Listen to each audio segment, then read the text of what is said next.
আমন্ত্রণ প্রিয় দর্শক, ২১ রাতে ভারত বাংলাদেশের উত্তেজনা নিশ্চয়ই আমরা দেখছি কোনো অবস্থায় কমছে না, এবং ভারতের পক্ষ থেকে যে উস্কানি দেওয়া হচ্ছে তার মাত্রা বরং বাড়ছে। এই অবস্থায় আমাদের প্রধান উপদেষ্টা জাতীয় ঐক্যের ডাক দিয়েছেন, কিন্তু জাতীয় ঐক্যের মাধ্যমে আসলে এর সমাধান কতটা হবে, ভারতকে আমরা কিভাবে মোকাবেলা করতে পারবো, এবং ভারত বাংলাদেশের সম্পর্ক যে তলানিতে গিয়ে পৌঁছাচ্ছে তাতে করে অর্থনৈতিক সম্পর্ক কোথায় গিয়ে দাঁড়াবে, কি পড়বে বাংলাদেশের উপরে এর প্রভাব, এ বিষয় নিয়ে আমরা কথা বলবো। এই বিষয়ে আলোচনার জন্য আমাদের ২১ স্টুডিওতে আজ উপস্থিত রয়েছেন সাবেক রাষ্ট্রদূত নাসিম ফেরদৌস, রয়েছেন অর্থনীতিবিদ এবং র্যাপিড পিআর-এর চেয়ারম্যান ডক্টর আব্দুর রাজ্জাক। আমি নাসিম ফেরদৌস, আপনার কাছে সরাসরি জানতে চাই, বাংলাদেশ আসলে কি কোনো কঠিন অবস্থার মধ্যে রয়েছে ভারতের বিষয়ে? ধন্যবাদ আপনাকে, ধন্যবাদ আপনার শুভেচ্ছা আপনার দর্শকদের। এই প্রশ্ন আসলে বাংলাদেশ সবসময় কিছুটা ভারতকে নিয়ে উদ্বিগ্ন ছিল এবং আছে এখনো। কোনো সময় খুব শুভ একটা সম্পর্ক, খুব ভালো সম্পর্ক ছিল বলে আমার মনে হয় না। কিন্তু আওয়ামী লীগের সময় তো বলা হয়েছে যে ইতিহাসের সর্বোচ্চ পর্যায়ে রয়েছে দুই দেশের সম্পর্ক, সেটা কি শুধুমাত্র ফাঁপা বুড়ি ছিল? না না, এটা ছিল ইতিহাসের সর্বোচ্চ, কিন্তু সেটা কি জনগণের জন্য ছিল না কেন কোনো পার্টিকুলার ব্যক্তি গোষ্ঠী বা কারোর জন্য ছিল, সেটা অন্য ব্যাপার। তো এইটা একটা মানে ভারতের সাথে আমাদের টানাপোড়েন সবসময় একটা লেগে আছে, কিছু আগে পিছিয়ে। আপনি যদি দেখেন সীমান্তে যেসব ঘটনা ঘটে বা ঘটেছে এতদিন, সেগুলো থেকে শুরু করে আজকে একটা নতুন ধরনের একটা সমস্যা দাঁড় করিয়েছে ভারত আমাদের সামনে। এটাই হলো আমার প্রশ্নের উত্তরটা আমি একটু সরাসরি পেতে চাই আপনার কাছ থেকে। যেহেতু সাধারণ মানুষও মনে করছে এটি কঠিন সময় বাংলাদেশ বাংলাদেশ এই অবস্থায় রয়েছে, প্রধান উপদেষ্টাও বলেছেন কঠিন সময় পার করছে বা কঠিন সময় সামনে। যেহেতু বৃহৎ প্রতিবেশী রাষ্ট্র, সেই জায়গা থেকে আমরা আসলে কতটা কাঠিন্যের মধ্যে রয়েছি?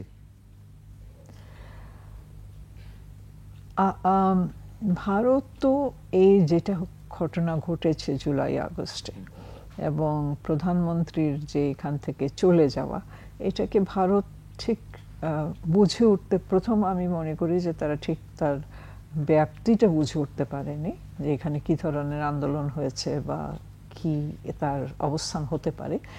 আর পরবর্তীতে তারা যখন বুঝেছে যে তার ফিরে আসার কোনো সম্ভাবনা নাই, তখন নিশ্চয়ই তারা চিন্তিত বলবো। সুতরাং তারা একটা ইয়েতে আছে যে যদি তারা কোনো ভারত যদি কিছু না করে সরকারিভাবে বা বেসরকারিভাবে বা ইন্ধন যুগিয়ে যেভাবেই হয়, যদি শেখ হাসিনাকে তারা ফেরত না পাঠাতে পারে, তাহলে তারা যেসব পরিকল্পনা নিয়ে বাংলাদেশের মাঠে নেমেছিল, উন্নয়ন পরিকল্পনা বলেন বা তাদের বিভিন্ন সহায়তা পরিকল্পনা যেগুলো, সেগুলো কোন সমাপ্তিতে আসবে না, সম্পূর্ণ তো হয়নি বেশিরভাগই, সেগুলো সমাপ্তিতে আসবে না, তাতে তাদের অনেক ক্ষতি হয়ে যাবে। এই চিন্তাধারা থেকে তারা আমাদেরকে একটা চাপে রেখেছে এবং এটা রাখবে ভবিষ্যতে বলে আমি মনে করি, আনটিল এন্ড আনলেস একটা রাজনৈতিক দল এখানে আসে এবং আবার করে নতুন করে রাজনৈতিক সরকার আসে এবং নতুন করে ভারতের সাথে একটা সম্পর্ক গড়ে তোলার চেষ্টা কি কখনো করেছে আওয়ামী লীগের বাইরে অন্য কোনো দলের সঙ্গে সম্পর্ক উন্নয়নের? যদি তারা মনে করে থাকে এমনটা যে আগামী দিনে আওয়ামী লীগের আর পাওয়ারে আসার তেমন কোনো সম্ভাবনা নেই, সেক্ষেত্রে অন্য যে রাজনৈতিক দলগুলো রয়েছে যাদের আসার সম্ভাবনা রয়েছে ক্ষমতায়, তাদের সাথে কি সম্পর্ক উন্নয়নের কোনো চেষ্টা করেছে? আপনার কি মনে হয় যে নাকি শুধু আওয়ামী লীগ নিয়ে পড়ে আছে, যে আওয়ামী লীগকে যে কোনো উপায়ে ক্ষমতায় আনতে হবে, নইলে তারা আসলে তাদের কূটনৈতিক বলি, রাজনৈতিক, সামাজিক, সাংস্কৃতিক, অর্থনৈতিক যে সম্পর্ক বলি না কেন, বিশেষ করে এই ভূ রাজনৈতিক জায়গা থেকে তা যে চীনকে প্রতিরোধের জন্য বা বঙ্গোপসাগরে তাদের আধিপত্য বজায় রাখার জন্য তাদের যে পলিসি, সেক্ষেত্রে আওয়ামী লীগের বিকল্প কিছু ভাবতে পারছে না, বিষয়টি কিরকম? আওয়ামী লীগের বিকল্প ভাবতে পারছে না, কারণ এখন যে ভারতের যে রাজনৈতিক দল পাওয়ারে আছে তারা আর কাউকে দেখেনি। এটা একটা বড় ফ্যাক্টর কিন্তু, কারণ এর আগে কিন্তু আমাদের সম্পর্ক খারাপ ছিল না, মোটামুটি ভালো ছিল। আপনার তো মনে আছে 85-তে সার্ক হয়েছে, তখন সম্পর্ক ভালো ছিল, তখন কংগ্রেস ছিল ভারতে, এবং কংগ্রেসের সময় সম্পর্ক মোটামুটি উত্থান পতন হলেও সম্পর্ক একটা ছিল, মানে ভালোর দিকেই ছিল, এত খারাপ কখনো হয়নি। এবার যেহেতু একেবারে ভিন্ন একটা রাজনৈতিক দল ওখানে আছে, এবং যেহেতু এটা আমি বলবো ধর্মান্ধ একটা রাজনৈতিক দল আছে, সেজন্য তাদের কাছে আমাদের এই পরিবর্তনটা, যে নতুন সরকার আসলে তাদেরকে ওইভাবে গ্রহণ করবে কিনা, আমাদেরও তো তাদেরকে গ্রহণ করার ব্যাপার আছে, এবং সেটা গ্রহণ করবে কিনা, সেই কমফোর্ট জোনে পৌঁছাবে কিনা, এবং সেই নেগোসিয়েশন করতে পারবে কিনা, এসব বিষয়ে তারা বিবেচনা করছে এবং অবশ্যই ভীত আছে। এবং আওয়ামী লীগের সময় মমতা ব্যানার্জির সাথে কিন্তু খুব ভালো সম্পর্ক তাদের ছিল না, তাদের ছিল সেন্ট্রাল গভর্নমেন্টের সাথে সম্পর্ক খুবই ভালো। মমতা ব্যানার্জি না পানি দিয়েছেন না অন্য কিছু দিয়েছেন, এবং উনি বারবারই বিভিন্ন কথা বলেছেন যাতে বাংলাদেশকে আঘাত করে।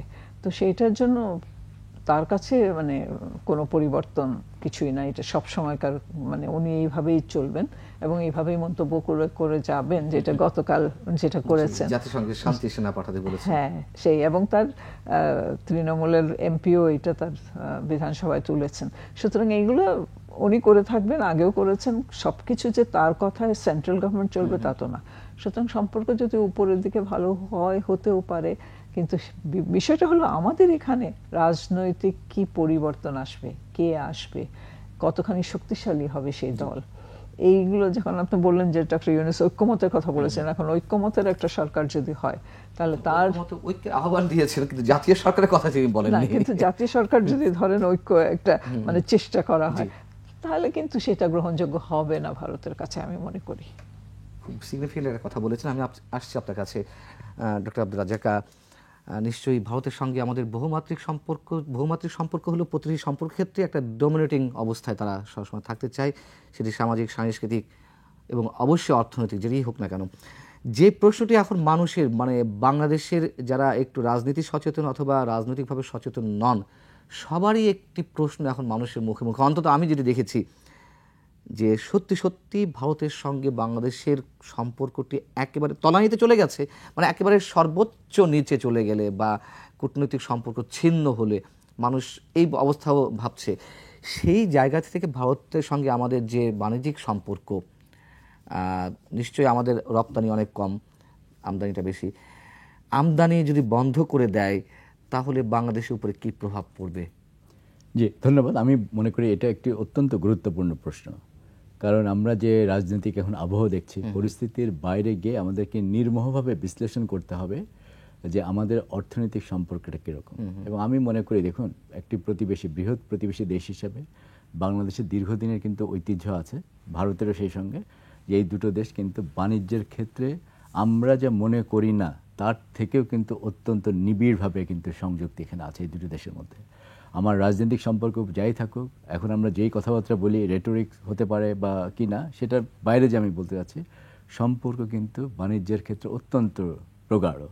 যেমন আমি আপনাকে উদাহরণ দিই, আমরা প্রত্যেক বছর ইন্ডিয়া থেকে লাস্ট মনে করেন 4-5 বছরে প্রত্যেক বছর গড়ে 10 থেকে 13 বিলিয়ন ডলারের কিন্তু খাদ্যদ্রব্য সঙ্গে মূলধনী দ্রব্য, অন্য সব কিছু মিলে আমরা আমদানি করি 10 থেকে 13 বিলিয়ন ডলারের। আমরা ইন্ডিয়ানের বাজারে প্রায় 2 বিলিয়ন ডলারের কিন্তু আমরা রপ্তানি করি। আপনি যদি ইন্ডিয়ার দিক থেকে দেখেন, ইন্ডিয়া অনেক বড় দেশ, তারা বিশ্বের বিভিন্ন দেশের সঙ্গে বাণিজ্য করে, কিন্তু রপ্তানি বাজার বাংলাদেশ 7ম বৃহত্তম রপ্তানি বাজার। আপনি বাংলাদেশের দিক থেকে চিন্তা করেন, আমরা ইউরোপিয়ান ইউনিয়ন আমাদের সবচেয়ে বড় বাজার, তারপরে মার্কিন যুক্তরাষ্ট্র, এবং তারপরে কিন্তু আপনাকে হচ্ছে ইন্ডিয়া আমাদের 3য় বৃহত্তম বাণিজ্য অংশীদার। এখন এরকম একটা সম্পর্ক থাকলে সেই সম্পর্কের মাধ্যমে আমাদের কি ক্ষতি হতে পারে, এবং সেই সাথে আমাদের না, ইন্ডিয়ারও কি ক্ষতি হতে পারে, এই দুটো জিনিসই কিন্তু আমাদেরকে দেখতে হবে। আর দেখুন, যে জিনিসটা আমি আরেকটু বলতে চাই, আমি যে বাণিজ্যের হিসাব আপনাকে দিয়েছি, সেই বাণিজ্যটা হচ্ছে পুরোটাই কিন্তু ফর্মাল চ্যানেলে। আমি কিন্তু এখনো বলি না যে অনানুষ্ঠানিকভাবে কতখানি বাণিজ্য হয়। আপনি জানেন আমাদের যে সেবা, শিক্ষা, স্বাস্থ্য এবং ট্যুরিজম, এই 3টা জিনিসের ম্যাক্সিমাম কিন্তু হয় হচ্ছে ইনফর্মাল চ্যানেলের মাধ্যমে। কাজে আমি মনে করি যে ইন্ডিয়া বাংলাদেশ সম্পর্কে কিন্তু ওতপ্রোতভাবে জড়িত। এবং আমি আপনার অনুষ্ঠান দর্শকদের বলতে চাই, এটা আমাদেরকে মাথায় নিতে হবে, ভবিষ্যতে যে কোনো রাজনৈতিক ইস্যু হোক বা টেনশন হোক, এরকম একটা গুরুত্বপূর্ণ নেইবারকে আমাদেরকে ডিল করতে হয়, সেই আমাদেরকে মাথায় রাখতে হবে। এটার সঙ্গে দেখুন, আমি আবার একটা জিনিস বলি, হ্যাঁ, গত আওয়ামী লীগ সরকারও কিন্তু বলেছিল, আমার মনে আছে প্রাইম মিনিস্টার বলেছেন ইন্ডিয়াকে আমি যা দিয়েছি ইন্ডিয়া হয়তো মনে রাখবে। আচ্ছা, এটার বাইরে আমি বলবো, দেখেন ইন্ডিয়া আমাদের একটি গুরুত্বপূর্ণ জিনিস কিন্তু তারা দিয়েছিল। হ্যাঁ, আমরা পানি পাই নাই, অনেক ইস্যুজ আছে আমাদের, অনেক বিরোধ নিষ্পত্তি হয় নাই, কিন্তু ইন্ডিয়া বাংলাদেশকে কিন্তু ডিউটি ফ্রি মার্কেট অ্যাক্সেস দিয়েছে। আমরা লিস্ট ডেভেলপ কান্ট্রিজ আমাদের সাফটার মাধ্যমে যে মার্কেট অ্যাক্সেস পাই, এটার বাইরে যেও ইন্ডিয়া কিন্তু আমাদেরকে এলডিসি হিসেবে আমাদের কিন্তু ডিউটি ফ্রি মার্কেট অ্যাক্সেস দিয়েছে।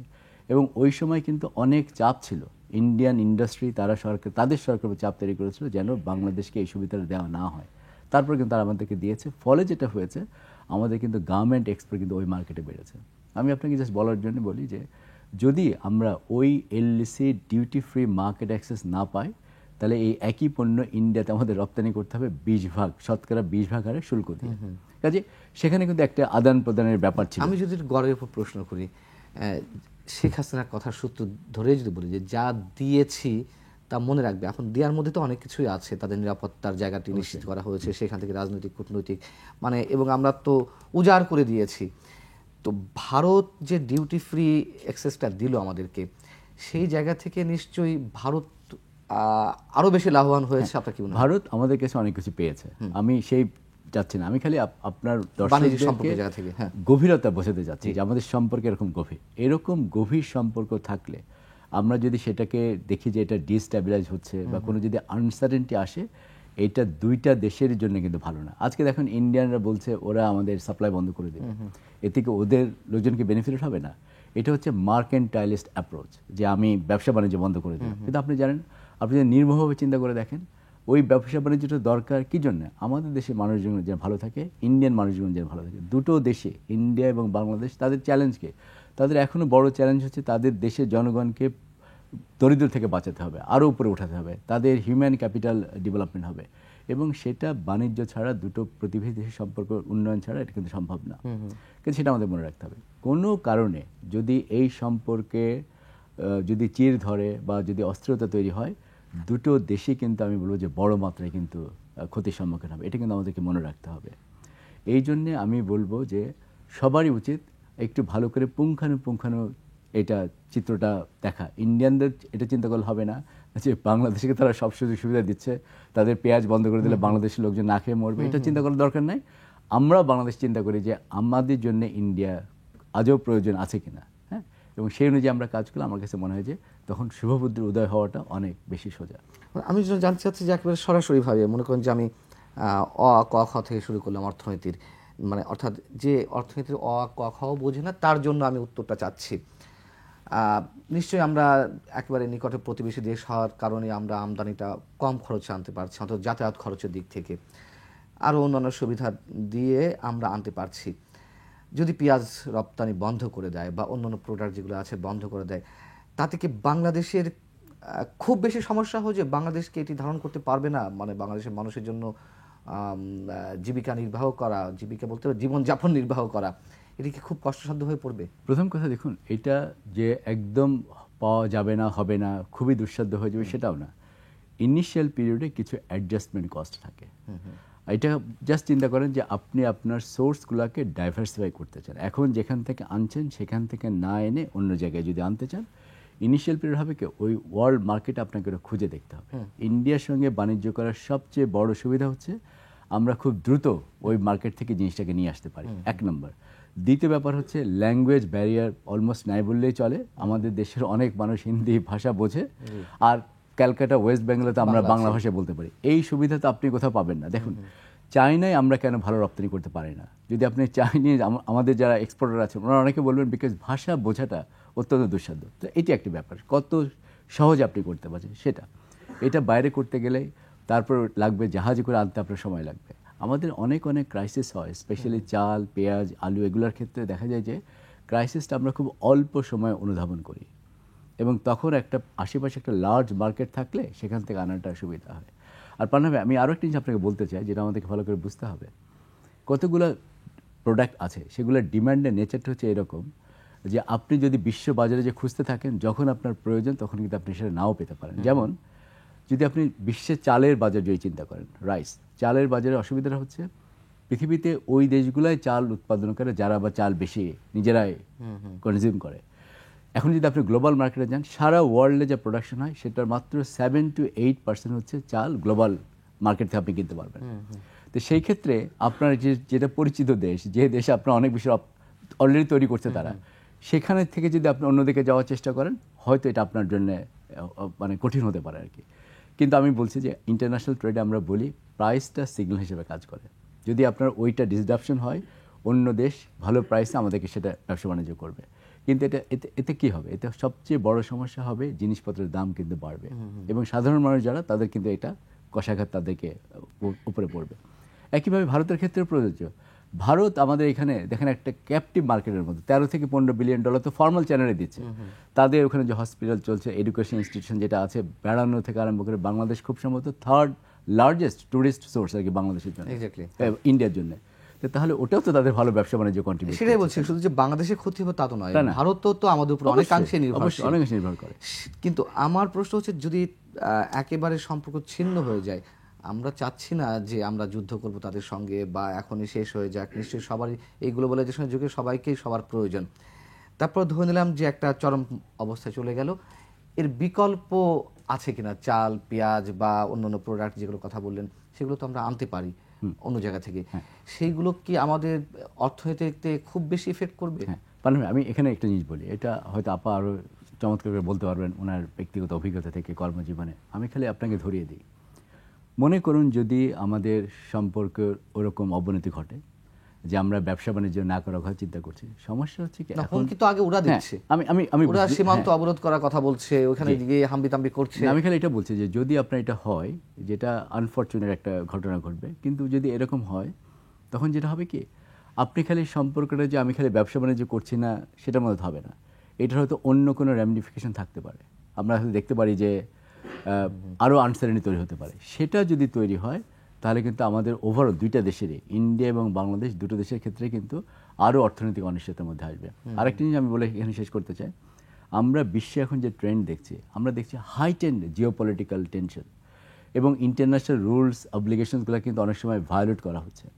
তো এরকম একটা জায়গায় যদি ওই রুলসগুলোকে আমরা কমপ্লিটলি যদি ইগনোর করি, আরও যদি খারাপ কিছু হয়, সেটা হয়তো আমাদের দুই দেশের জন্য ম্যানেজ করাটা কিন্তু অত্যন্ত ডিফিকাল্ট হবে। শুধু বাংলাদেশ না, ইন্ডিয়ারও কিন্তু সিভিয়ার কনসিকুয়েন্স আছে। কারণ জিওপলিটিক্যাল যদি আমরা পাওয়ার প্লের কথা চিন্তা করি, তাহলে কিন্তু এখানে অন্যরা তখন ইন্টারেস্টেড হবে আর কি এই সুবিধাটা নেওয়ার জন্য। এটা আমাদেরকে মাথায় মনে রাখতে হবে। অ্যাম্বাসেডর নাসির ফেরদৌস, প্রণয় ভার্মা ভারতের হাই কমিশনার, তাকে তলব করা হয়েছিল পররাষ্ট্র মন্ত্রণালয়ে, এবং প্রণয় ভার্মা গণমাধ্যমের সঙ্গে যে কথাগুলো বলেছেন যে আমরা সম্পর্ক এগিয়ে নিয়ে যেতে চাই, শুধু একটা বিষয়ের উপরে বা একটা বিষয়কে কেন্দ্র করেই পড়ে থাকলে হবে না, আমাদের অন্যান্য আরও অনেক সম্পর্ক আছে। এই একটি বিষয় বলতে আসলে উনি কি বুঝিয়েছেন? উনি বুঝিয়েছেন না আমরা শেখ হাসিনা ইস্যুতে পড়ে থাকবো না, নাকি তিনি বুঝিয়েছেন সাম্প্রদায়িক ইস্যুতে ভারত যে উস্কানিগুলো দিচ্ছে, যে প্রোপাগান্ডা তাদের বিভিন্ন মিডিয়াতে ছড়ানো হচ্ছে এবং সেটার থ্রুতে সারা বিশ্বে চলে যাচ্ছে, সেই জায়গাটিকে উনি ইন্ডিকেট করেছেন, নাকি শেখ হাসিনা বিষয়টিকে ইন্ডিকেট করেছে? আপনার কি মনে হয়? আমার কাছে এই দুটোর একটাও মনে হয় না। আমার মনে হয় তিনি যে ইস্যুটা বলেছেন সেটা হলো আগরতলায় যে ঘটনাটা ঘটেছে সেটাকে উনি বলেছেন যে ওই একটা ব্যাপারে আটকে থাকলে চলবে না। ওটাকে বিষয় তখন অনেক হয়ে গেছে, কলকাতা হাই কমিশনে উপ হাই কমিশনে অ্যাটাক করেছে, মুম্বাইতে অ্যাটাক করতে গেছে, তারপরে উনি মিন করেছেন ওই অ্যাটাকের কথা, বা আমার বিশ্বাস এটাই করেছেন। এবং তিনি বলেছেন যে ভারত বাংলাদেশের যে সৌহার্দ্যপূর্ণ সম্পর্ক আছে সেটাকে এগিয়ে নিয়ে যেতে হবে। পুস্তকের ভাষা আমরা সবসময় বিভিন্ন জায়গায় পড়ি বা দেখি না, এখানে আমি ওনারটার সাথে একটু লিংক করি। সেটা হলো যে এই পুস্তকের ভাষা কি বলে দিচ্ছে আমাদেরকে, যে ভারত আমাদের উপরেও কিছুটা ডিপেন্ডেন্ট, যেভাবেই হোক বাণিজ্যিকভাবে ডিপেন্ডেন্ট। আর আমাদের যেটা এখান থেকে বুঝতে হবে সেটা হলো যে পেঁয়াজ আলুর কথাই বলি, আমরা কি 50 বছর আগে ভারত থেকে পেঁয়াজ আলু কিনে খেতাম? তখনকার যে জনসংখ্যা আমাদের ছিল তাদের জন্য যথেষ্ট পেঁয়াজ আলু আমরা নিশ্চয়ই প্রডিউস করতাম। হ্যাঁ, পাকিস্তান থেকে আসতো তখন অনেক কিছু, কিন্তু তারা অনেক কিছুই প্রডিউস করে না, সেটা আমরা এখানে করতাম। হয়তো আমরা এটাকে নেগেটিভলি না দেখে আমরা যেটাকে একটা অপরচুনিটি, ওদের জন্য অপরচুনিটি লস্ট বা কস্ট, আর আমাদের জন্য একটা নতুন অপরচুনিটি হলো আমরা পেঁয়াজ করব, আমরা আলু করব। আলু তো আমাদের দেশে হয়, খুব ভালো হয় করলে পরে, চাষ করলে পরে। চাষ কিন্তু খুব কম আলুর। পেঁয়াজেরও। তো আসলে ভারত থেকে আমদানি করার ফলে আমার পার্সোনাল ইয়ে হলো যে ভারত থেকে অনেক কিছু খাবার জিনিস আমদানি করার ফলে আমাদের কিন্তু অনেক কিছুর উৎপাদন কমে গেছে, এবং এটাই আমাদের একটা অপরচুনিটি যে আমরা উৎপাদনে ফিরে যেতে হবে, এগ্রিকালচার। আর এগ্রিকালচারে আমাদের সমস্যা, একটা বড় সমস্যা আছে, সেটা হলো যে আমরা একটা পর্যায়ে গিয়ে যখন এডুকেশন ফর অল করেছি, তখন আমরা কিন্তু আমাদের বাচ্চাদেরকে উৎপাদনের এই যে পদ্ধতি বা প্রক্রিয়া যেটার সাথে তারা সম্পৃক্ত ছিল সেটা থেকে তাদেরকে একেবারে সরিয়ে নিয়ে এসেছি। কিন্তু ওইটা না করে ওদেরকে যদি মানে ডুয়েল এডুকেশন বলতে পারেন, এই দুইভাবে, যে এগ্রিকালচার সেক্টরেও এডুকেশন হবে, এটা কম্পালসারি থাকবে, এবং আপনার ফর্মাল এডুকেশন যেটা ক্লাস 10 পর্যন্ত ফ্রি ইত্যাদি থাকবে। আমাদের দেখেন এডুকেশন ফ্রি হওয়ার পরে কি হয়েছে, এত বেশি বেকারত্ব বেড়েছে, এত আপনার MA pass, BA pass, graduate সব বেকার, কোনো জায়গা নেই, কাজ নেই। তারও দুটো কারণ আছে, যেটা একটা হচ্ছে যে তাদের এগুলো তো তাদের জন্য ইউজলেস এডুকেশন, আর সেকেন্ড হলো যে তারা কোয়ালিটি অফ এডুকেশন খুব খারাপ, আমাদেরও খারাপ এবং যারা গ্রহণ করছে তাদেরও লেভেলটা খারাপ। তো সেখানে আমরা এগুলোকে অপরচুনিটি হিসাবে নিতে হবে। আমাদের এডুকেশনের সার্ভিসেস অনেক বৃদ্ধি করতে হবে, এডুকেশনে আমাদের বাজেট বরাদ্দ বৃদ্ধি করতে হবে, যাতে করে আমাদের বাচ্চারা ওইখানে পড়াশোনার জন্য যায় না, বা মেডিকেল ফ্যাসিলিটিস, হেলথ ফ্যাসিলিটিস, এগুলোকে বৃদ্ধি করতে হবে।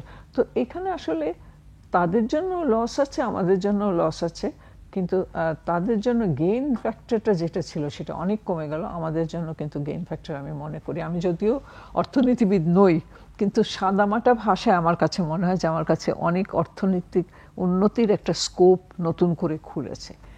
আর শেষ বিষয় যেটা বলবো সেটা হলো যে ভারত বাংলাদেশ সম্পর্ক কোনোদিনও এই তলানিতে যাবে না যে আমরা কথাই বলবো না, এটাতে যাওয়ার সম্ভাবনা খুবই খুবই কম বলে আমি মনে করি। কারণ উভয় দেশের নেতৃত্ব এখন, হ্যাঁ আমরা ইন্টারিম গভর্নমেন্টের আন্ডারে আছি, যেখানে হয়তো নেতৃত্ব একটু ঘোলাটে, বা নেতৃত্ব সম্বন্ধে যাদের খুব ভালো ইয়ে নাই, সরকার চালানোর বা এসব সম্পর্কের ব্যাপারে খুব ভালো ধারণা নাই, তারা এখন সরকারে আছেন।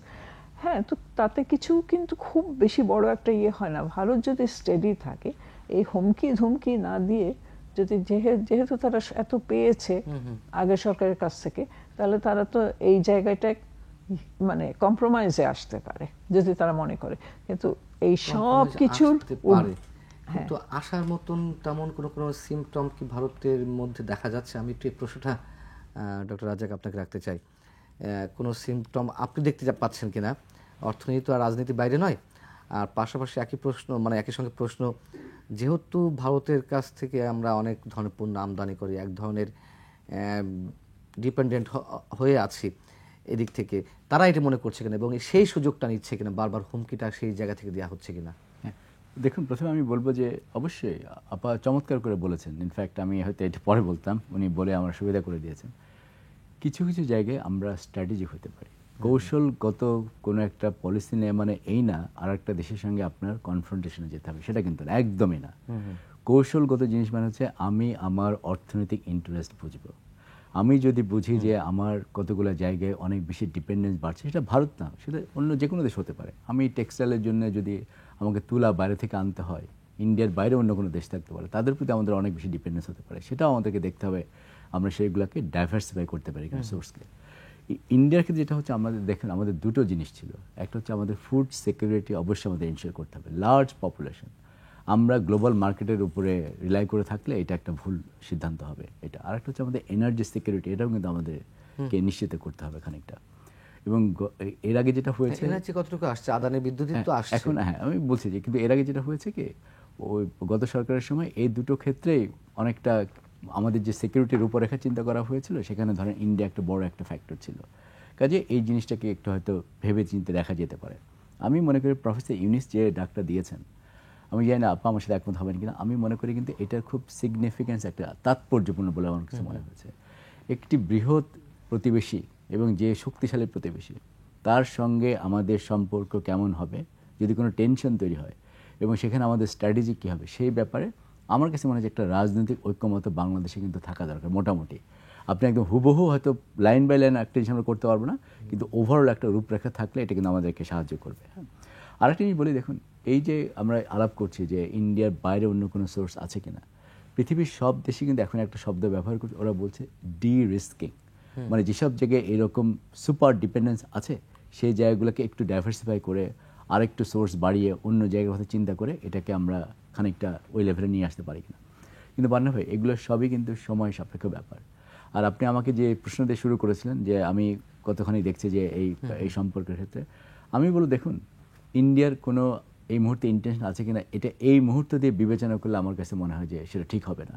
কারণ আমরা এমন একটা সময় দেখছি যেটা আমি বলবো যে আনফোল্ডিং ইন নেচার। এখানে অনেকে অনেক কমেন্টস করবেন, পলিটিশিয়ানরা তারা তাদের কনস্টিটিউয়েন্ট কাছে পপুলার হওয়ার চেষ্টা করেন, সেখানে আমরা দেখবো সস্তা জনপ্রিয়তা পাওয়ার একটা ইয়ে থাকতে পারে, ট্রিক থাকতে পারে, কৌশল থাকতে পারে। আমার কাছে এইসব ফাঁদে আমাদের পা দেওয়ার দরকার নেই। আমরা সেন্সিবল অ্যাপ্রোচ যদি নিতে পারি যে আমাদের জন্য কোনটা ভালো সেটা যদি আমরা বের করতে পারি, এবং প্রত্যেকটা সম্পর্ক হতে হবে আমি মনে করি মিউচুয়াল রেসপেক্ট এবং হচ্ছে মিউচুয়াল ইন্টারেস্ট। এই দুটো জিনিস আমরা যেমন বুঝি, আমার ধারণা যে ইন্ডিয়ানরা বুঝবেন যে এটা না হলে বাংলাদেশের মতো একটি দেশ, যারা আয়তনে ছোট হতে পারে কিন্তু পপুলেশনের দিক থেকে একটি অন্যতম বৃহত্তম একটি দেশ, কাজে এই দুটো জিনিস না থাকলে মিউচুয়াল রেসপেক্ট এবং মিউচুয়াল ইন্টারেস্ট এই কথা চিন্তা না করলে এরকম একটা দেশের সঙ্গে তারা হয়তো লং টার্ম সুসম্পর্ক মেনটেন করতে পারবে না। আমরা আলোচনায় ফিরবো একটা ছোট্ট বিরতি পরে, দর্শক ফিরছে খুব শিগগির।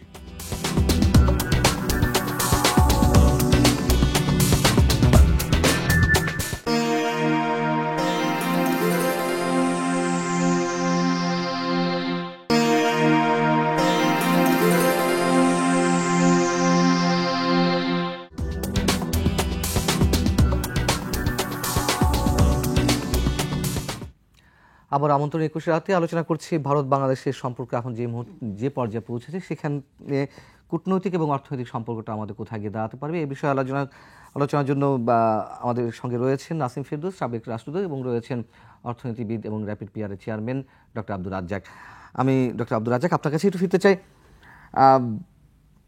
এই সুযোগ মানে আমি একটু জানতে চাচ্ছি যে বিকল্প তো আছে, তাই না? যদি ভারত ঘোষণা দিয়েই বসে যে কালকে থেকে সব কিছু পাঠানো বন্ধ, সেক্ষেত্রে বাংলাদেশ কি খুব বড় কোনো ধাক্কার মুখে পড়বে? প্রথমে দেখুন, আমি মনে করি না যে এটা ভারত করবে। এটা আমাদের প্রস্তুতি রাখার প্রয়োজন আছে। আমি সে প্রশ্ন যাব, কিন্তু আমি মনে করি যে এইটা ভারত করলে এটা ভারতের জন্য বোকামি হবে। তাদের চমৎকার ইকোনমিস্ট আছে, তাদের অনেক ভালো ইন্টেলিজেন্ট পলিসি মেকার্স আছে, তাদের ভালো ট্রেড নেগোসিয়েটর আছে, তারা এটা জেনে শুনে যে করবে না আমি এই ব্যাপারে মোটামুটি নিশ্চিত। তারপরেও যদি এটা এরকম হয়, হ্যাঁ আমাদের তাতে কিছু শঙ্কা বাড়তে পারে, কিন্তু আমি বলবো যে অতি বেশি চিন্তা করাটাও আমাদের কিন্তু কোনো কারণ নাই। হ্যাঁ, আমাদের একটা ইস্যু আছে, তো আমাদের ধরুন যে এখন আমাদের একটু রিজার্ভের সমস্যা আছে, কাজে হয়তো আমরা খুব চাইলেও খুব তাড়াতাড়ি অনেক জিনিস আমরা এখন আমদানি করতে পারছি না। আমরা একটা ইম্পোর্ট কম্প্রেশন একটা আমাদের পলিসি আছে, সংকোচনমূলক একটা নীতি আমরা নিচ্ছি। এটা একটু আমাদের জন্য হয়তো একটু চিন্তার ব্যাপার, যে সেই ক্ষেত্রে আবার যদি একটা এক্সটার্নাল শক আসে তাহলে হয়তো এটা হয়তো আমাদের ওভারঅল আবার ম্যাক্রো ইকোনমিক যে স্ট্যাবিলিটি থেকে যাওয়ার আমরা চেষ্টা করছি সেই পথে একটা সেটব্যাক হতে পারে, এটা একটা আমাদের উদ্বেগ হতে পারে। কিন্তু আমি মনে করি যে এটা যদি ইন্ডিয়া মনে করে যে এটা বন্ধ করে দেওয়ার মধ্যে তারা কোনো বীরত্ব দেখাতে চাইবে, আমার কাছে মনে হয় যে এটা আমাদের জন্য সাপে বর হতে পারে আর কি। হ্যাঁ, হিতে বিপরীত হবে। কারণ এই কারণে তখন কিন্তু আপনি দেখবেন যে আপনি ডেসপারেট হয়ে যাবেন, দেওয়ালে পিঠে গেলে আপনি চান যে তখন অন্য রাস্তাগুলো খুঁজে নিতে। কাজে আমার কাছে মনে হয় যে ইন্ডিয়া তার নিজের ইন্টারেস্ট থেকে এটা করবে না। হ্যাঁ, কিন্তু আমাদেরকেও বুঝতে হবে যে আমরা আসলে কি করতে চাই। হ্যাঁ, এবং আমার কাছে মনে হয় দেখুন দুটো দেশের মধ্যে না অনেক সিভিল সোসাইটি থিঙ্ক ট্যাঙ্কস আছে যারা অনেক কিন্তু ভালো চিন্তা করে, লিবারাল চিন্তা করে, যারা চিন্তা করে যে একটা দেশের উন্নয়ন মানে হচ্ছে প্রতিবেশীকে নিয়ে একটা কাঠামোর দিকে যাওয়া যেখান থেকে সবাই বেনিফিট হতে পারে। দেখুন পৃথিবীতে এরকম গ্রোথ সেন্টার্স কিন্তু খুব অল্প আছে যেখানে একসঙ্গে অনেকগুলো দেশ গ্রো করতেছে। এটা ইস্ট এশিয়াতে হয়েছিল, চায়না, কোরিয়া এরা ভালো করেছে। আফ্রিকাতে দেখেন একদম হয় না, গ্রোথ সেন্টার তারা তৈরি করতে পারে না। একটি দেশ হয়তো গ্রো করেছে আরেকটা করে না।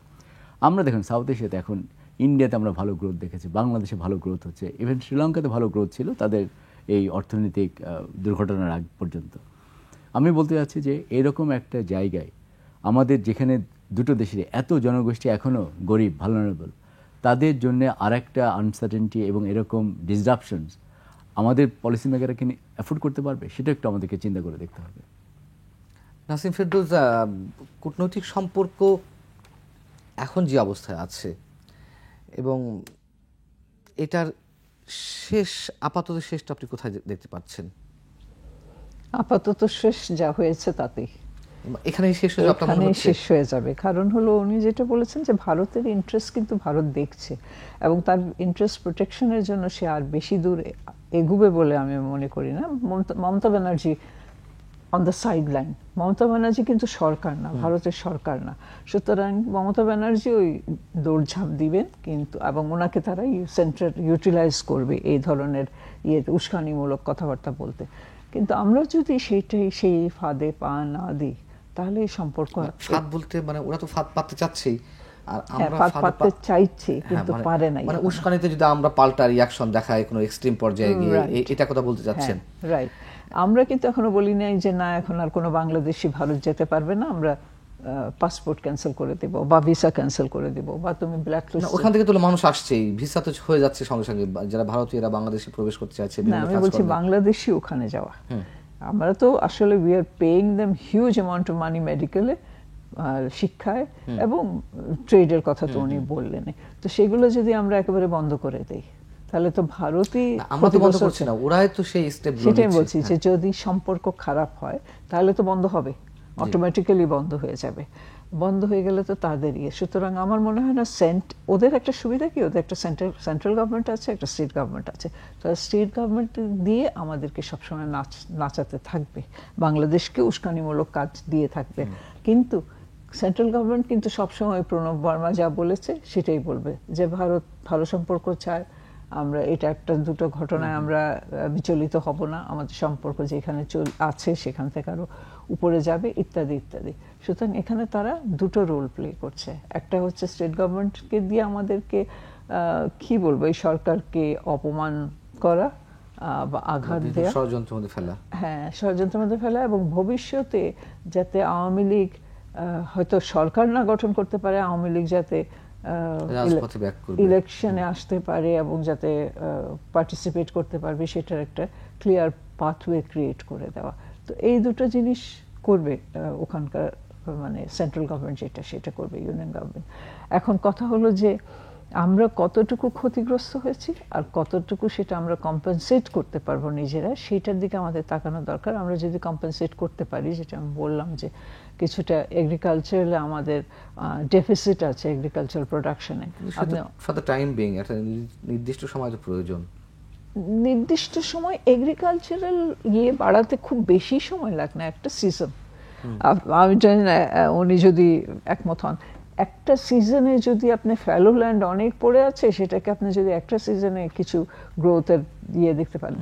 আর আরেকটা জিনিস হলো যে হ্যাঁ আমরা তো ইন্ডিয়ার কাছ থেকেও কিন্তু আমরা ফরেন কারেন্সি দিয়ে কিনছি, আমরা কিন্তু বার্টার সিস্টেমে যাচ্ছি না। সুতরাং এই ফরেন কারেন্সি দিয়েতে হয়তো কম জিনিস আমরা আমদানি করতে পারবো, কিন্তু আমাদের আশেপাশে আরো দেশ আছে যেগুলো থেকে একটু দূরত্বে, কিন্তু সেগুলোতে আমাদের বড় হ্যান্ডিক্যাপ হলো যে আমাদের একমাত্র প্রতিবেশী ইন্ডিয়া। ভারত যদি সব দিক দিয়ে ঘেরাও না হতো আর মিয়ানমারের সাথে যদি মিয়ানমারের যে দুরবস্থা না থাকতো, রাজনৈতিক স্থিতিশীল থাকতো, তাহলে আমরা তো চাল আগে মিয়ানমার থেকে আনতাম, ভারত থেকে তো আনতাম না, আর অনেক কিছু মিয়ানমার থেকে আমরা আনতাম। এগুলো এই অ্যাভিনিউটা ছোট হয়ে গেছে, রাস্তাটা ছোট হয়ে গেছে বলে আমরা এখন একটু হয়তো করছি, সাফার করছি। কিন্তু মানুষ কিন্তু অ্যাডজাস্ট করতে জানে, সব দেশের মানুষ মাত্রই একটা আমরা 71-এ তো সার্ভাইভ করেছি 9 মাস না খেয়ে, তা তো না, খেয়ে তো দেখেছি। সুতরাং এটা অ্যাডজাস্টমেন্টের প্রশ্ন এবং মানুষের মানসিকতা চেঞ্জ করতে হবে। হয় একটা যে হ্যাঁ ভারতের উপরে ডিপেন্ডেন্সিটা কমাতে হবে, এটা একটা, আরেকটা হলো যে ভারতের সাথে সম্পর্ক খারাপ করে আমারও লাভ নেই তারও লাভ নেই, সুতরাং এটাকে আর মানে এই দোলনাকে আর দোলাবার দরকার নেই। কিন্তু আপনি বলছেন যে এখানে থেমে যাবে, কিন্তু গত 2-3 মাসে বা 2-3 মাস ঠিক নয়, আরো বেশি, 5 আগস্ট থেকে এই পর্যন্ত প্রায় 4 মাস, এই 4 মাসে তাদের যে বডি ল্যাঙ্গুয়েজ, তাদের যে হুমকি, তাদের যে নানান ধরনের উস্কানি, সেখান থেকে আমরা কতটুকু আস্থা রাখবো দুই দেশের সম্পর্কের উপর? আপনি যেটা বললেন যে এখানেই হয়তো থেমে যাবে, এই আস্থাটা আমরা কতখানি পর্যন্ত রাখবো? আস্থা তো আর কোনো দিয়ে মেজার করা যায় না, আস্থাটা হচ্ছে যে মানে কতক্ষণ রাখবো। যেমন আপনি শুরুতে বলছিলেন যে সীমান্ত হত্যা বন্ধ করার কথা বলে বারবার সীমান্ত হত্যাকাণ্ড চালিয়ে যাচ্ছে, পানি ন্যায্য হিসেবেটাও পর্যন্ত পাচ্ছি না। সেই চুক্তি হয়েছিল 2014 সালে সম্ভবত, মনমোহন সিং নাকি 2011 সালে 11তে 11তে যখন বাংলাদেশ সফরে এলেন, তিস্তা পানি বন্টন চুক্তিটি মানে একটা এমওইউ স্বাক্ষর হলো, তারপরে আর এগুলো না। এই সব জায়গা থেকে আসলে আমরা কতটা বিশ্বাস স্থাপন করব ভারতের উপরে? কারোর উপরেই সেরকম বিশ্বাস কখনো স্থাপন করা যায় না। আপনি আপনার প্রতিবেশীর সাথেও মানে একেবারে কাছের প্রতিবেশী, হ্যাঁ, সুতরাং বিশ্বাস পুরোপুরি স্থাপন করা ডিফিকাল্ট, কারণ স্বার্থ ডিফারেন্ট হতে পারে এবং এই ক্ষেত্রে তো দেখাই যাচ্ছে একেবারে ডিফারেন্ট স্বার্থ। কিন্তু ভারতে যেটা সমস্যা দেখা দিচ্ছে যে শেখ হাসিনা ওদের জন্য কিন্তু এখন একজন বোঝা, একটা বোঝা। কোনো দেশ নিবে না, তারাও বের করতে পারবে না, আমরাও গ্রহণ করব না, তাহলে তো এটা বোঝা হয়ে গেল। তা আমরা যদি 17 লাখ রোহিঙ্গাকে রাখতে পারি, তারা একজনকে রাখতে পারবেন না? 17 লাখ রোহিঙ্গা কিন্তু রাজনীতিতে সম্পৃক্ত না। আমি উদাহরণ দিয়ে বললাম, এটা একটা বড় জিনিস। কিন্তু শেখ হাসিনার অবস্থান আর 17 লাখ রোহিঙ্গা নিশ্চয় সেটা না, আমি একটু অনুভব বললাম। কিন্তু বিষয় হচ্ছে যে তারা তো প্রচন্ড চাপের মুখে, তাদের যে কূটনীতিবিদরা রয়েছেন বা থিঙ্ক ট্যাঙ্ক রয়েছে বিজেপির, তারা তো বারবার আকার ইঙ্গিতে বলার চেষ্টা করছে যে শেখ হাসিনা এখানেই থাকবে। যখন বারবার বাংলাদেশ থেকে নানান ধরনের কথা বলা হচ্ছে, তাকে চুপ থাকতে বলা হচ্ছে বা তাকে ফেরত পাঠানোর কথা বলা হচ্ছে, অথবা তিনি সেখানে আছেন কিনা এই প্রশ্নেরও কিন্তু তারা সরাসরি উত্তর দিচ্ছিল না। এটা সম্ভবত গত নভেম্বরের দিকেই মাঝামাঝি তারা বলছে হ্যাঁ শেখ হাসিনা আছেন, এখানে যথেষ্ট সিকিউরিটি নিয়ে আছেন এই পর্যন্ত, এবং যতদিন সম্ভব তিনি থাকবেন। তার মানে তারা তো আর কোনো কিছুর প্রতি কর্ণপাত করছে না। একেবারে কর্ণপাত করছে না বলে, কারণ আমি খালি ওই রাষ্ট্রদূতের ইয়েতে যাই, কারণ ওনার কথা এবং ওনার ভঙ্গিমা, কথা বলারও একটা ইয়ে আছে। ওনার ভঙ্গিমাটা ছিল যে না, আমরা বন্ধুত্বপূর্ণ সম্পর্কটা বজায় রাখতে চাই। তো এই অ্যাসেসমেন্টটা নিশ্চয়ই সেন্ট্রাল গভর্নমেন্ট করে রেখেছে আগে থেকে, এবং আবার নতুন করে আবার বারবার করে করবে। সম্পর্ক তারা খারাপ করার আর চেষ্টা করবে না। আর অ্যাট ওয়ার্স্ট কি হতে পারে, একমাত্র দুটো মিশন আছে, বোম্বেতে আর ইয়েতে দিল্লিতে, এই দুটো ছাড়া তো আর কিছু করার নাই তাদের। আর তো বলেই দিয়েছে আমাদেরকে খাবার দিবে না ওখানে। হরিয়ানাতে কোথায় বলেছে, একটা জায়গায় বলেছে যে বাংলাদেশিদেরকে রেস্টুরেন্টে সার্ভ করা হবে না, হোটেলের রুম দেওয়া হবে না। বেশ, তো আমরা যাব না, কিন্তু তাতে তাদেরই ক্ষতি। সেটাও তারা এক পর্যায়ে এসে অ্যাসেস করে দেখবে এটা তাদেরই ক্ষতি। সুতরাং এই জায়গা থেকে আমার মনে হয় ভারত আর সামনে যাবে না। আমার কাছে মনে হয় ভারত এখানেই থেমে থাকবে, দেখবে, অ্যাসেস করবে যাতে তাদের ক্ষতির পরিমাণটা কি, এবং এটা তারা কি অন্য কোনোভাবে মেকআপ করতে পারবে। এটা তো আর মেকআপ করার কোনো সুযোগ আর তো কেউ তাদের দেশে এইভাবে যায় না, যেমন বাংলাদেশিরা এতদিন যেত। ক্ষতি যা হবার ভারতের, তার কিছু অংশ কিন্তু পার্মানেন্টলি হয়ে গেছে। এই যে ট্রাস্টের ফ্যাক্টরটা, জনসাধারণের মধ্যে ফেথের ফ্যাক্টর, ট্রাস্ট ফ্যাক্টর, এখনকার যে প্রজন্ম যারা আন্দোলন করে শেখ হাসিনাকে হটিয়েছে, এরা তো একসময়ের পরবর্তী পর্যায়ে এরাই আসবে শাসন ব্যবস্থাপনায়। তখন এরা বিসিএস দিয়ে হোক আর রাজনীতি করে হোক, এগুলো এরা কি এত সহজে ভুলে যাবে? ভুলবে না। সুতরাং ভারতকে এখনই লাগাম টানতে হবে, এবং আমার বিশ্বাস তারা এটা জানে, এবং সেই জন্যই তারা এখন থেকে লাগাম টেনে এইসব কথাবার্তা বলবে না।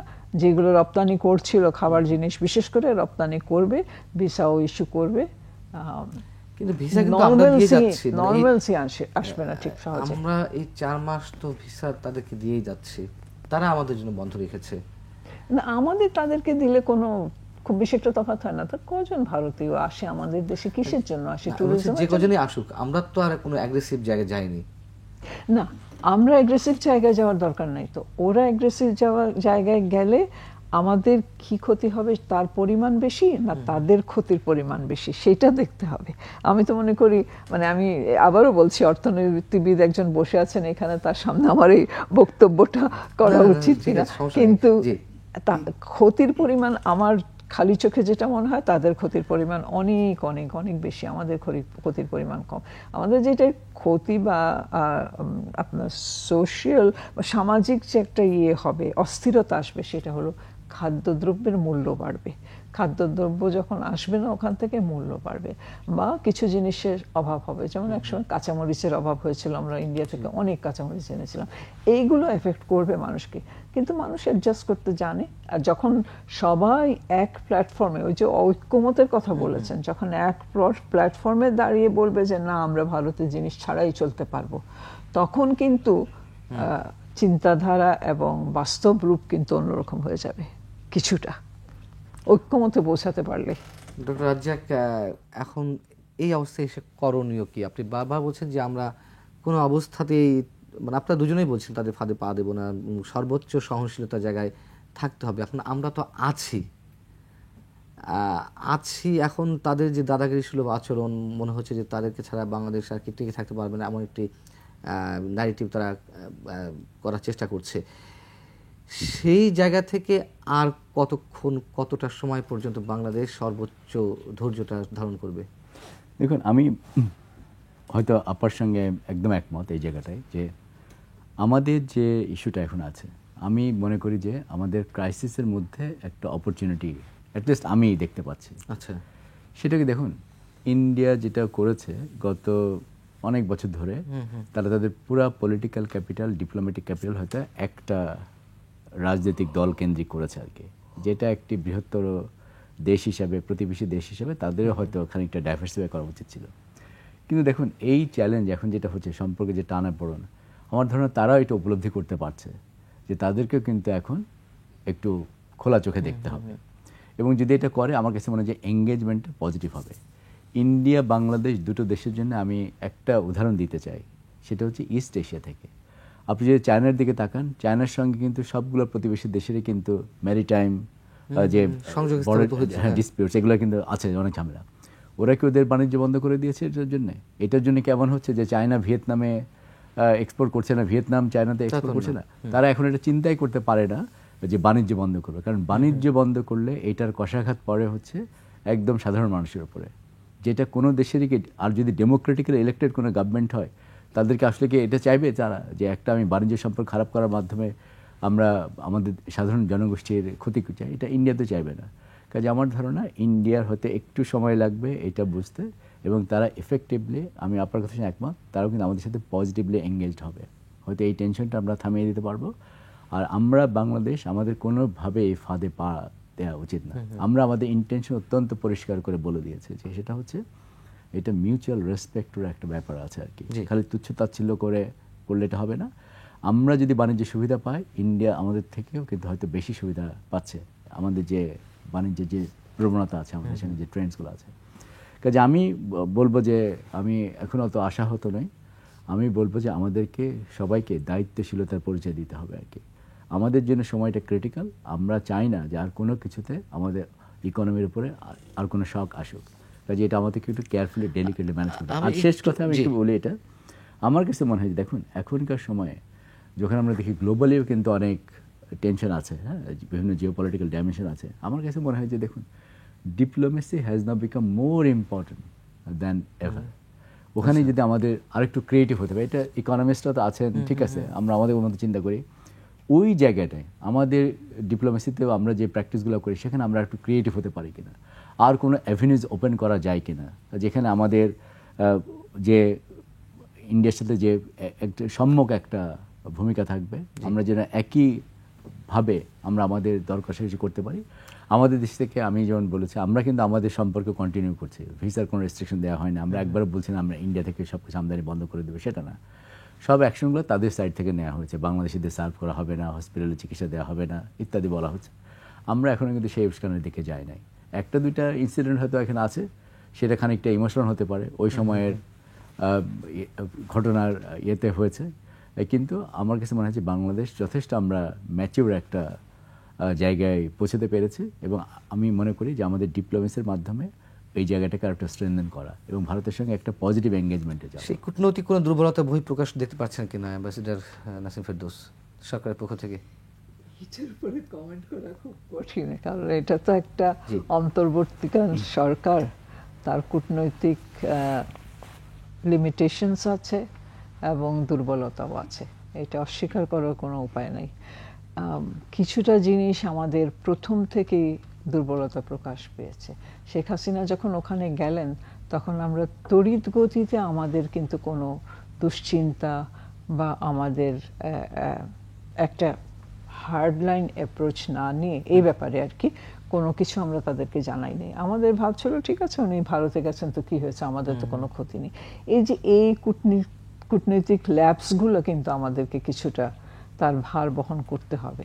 এখানে দুর্বলতা আছে, কিন্তু একই সাথে বলবো যে যদি সত্যি সত্যি সরকারের সাথে মানে পরবর্তী সরকার যে আসবে তাদের যদি ভারতের সাথে সম্পর্ক গড়ে তোলার মতো শক্তি থাকে, তাহলে এইসব কূটনৈতিক যেগুলো অসুবিধা এখন হচ্ছে সেটা ভবিষ্যতে হবে না। এবং আমার বিশ্বাস যে যেই আসুক না কেন, যত পলিটিক্যাল পার্টি আছে বাংলাদেশে, তারা কিন্তু সবগুলো ম্যাচিওর, এখন যারা আছে ম্যাচিওর পলিটিক্যাল পার্টি, এরা কিন্তু সম্পর্ক বজায় রাখবে।